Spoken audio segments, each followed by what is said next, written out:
They have a lot of littles. They're cute, cute, cute.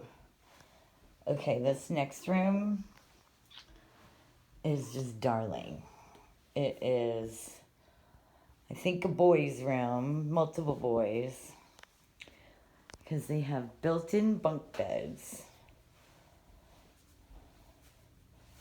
with bookcases and outlets and a light switch. I'm not going to reach in on their beds, but that's a light switch, and that's an outlet, and each one of them have it, and it's just darling.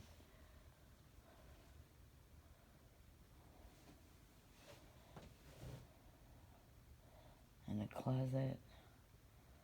It's just cute. It's cute. Could be.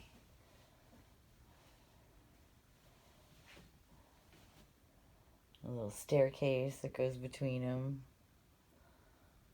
His light is in the back, so they can read.